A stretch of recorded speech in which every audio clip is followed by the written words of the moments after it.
தருவாய் குணநிதியே. இருவினை தன்னை நீக்கிடுவாய், இடர்களை போக்கி நலம் தருவாய்.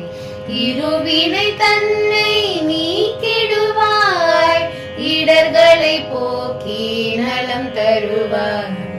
வருவாய் வருவாய் கணபதியே, வளமே தருவாய் குணநிதியே. சக்தியின் மகனாம் ஐங்கரனே, சஞ்சலம் தீர்த்திடும் சங்கரன் சே. சக்தியின் மகனாம் ஐங்கரனே, சஞ்சலம் தீர்த்திடும் சங்கரன் சே. வித்தகன் நீயே விமலனு